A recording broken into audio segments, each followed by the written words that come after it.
सगळंच काही उघड्यात दाखवायचं नसतं. महाराष्ट्राला एकांतपणा खातो कधीतरी, आणि तेच जयंत पाटलांच्या बाबतीत घडत असेल. माझी खात्री आहे की हे वाक्य ऐकल्यानंतर जयंत पाटील एखाद्या खोलीत बंद करून ढसाढसा रडले असतील, ढसाढसा रडले असतील.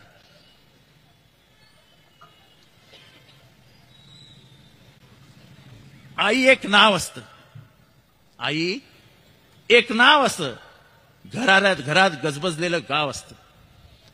सर्वात असते तेव्हा जाणवत नाही, आता नसली कुठंच तर नाही म्हणवत नाही. जत्रा पांगते, पालं उठतात, पोरक्या जमिनी तुमाळे दाटतात. आई मनामनात तशीच ठेवून जाते काही, जीवाचे जीवालाच कळावे असे जाते देऊन काही. आई असतो एक धागा, वातीला उजेड दाखवणारा समईतला जागा. घर उजळते तेव्हा तिचं नसतं भान, विजून गेली अंधारात की सैरावायला धवायला कमी पडतं रान. आई घरात नाही मग कोणाशी बोलतात गोठ्यातल्या हंबरणाऱ्या गाई. आई खरंच काय असते हे वाक्य जरूर ऐका. आई खरंच काय असते? लंगड्याचा पाय असते, वासराची गाय असते, दुधावरची साय असते, लेकराची माय असते. आई नसते जन्माची शिदोरी, सरतही नाही आणि उरतही नाही. मी महाराष्ट्रातल्या तमाम मातांचा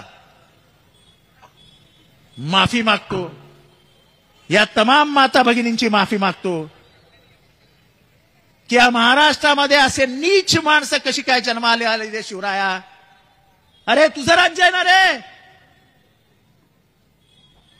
जुजावणे तुमच्यावर संस्कार केलेत ना, त्या राज्य व्यवस्थेमध्ये असा माणूस. माझा प्रश्न तुम्हाला आहे राजे, हे संस्कार तुमचे नाहीत राजे.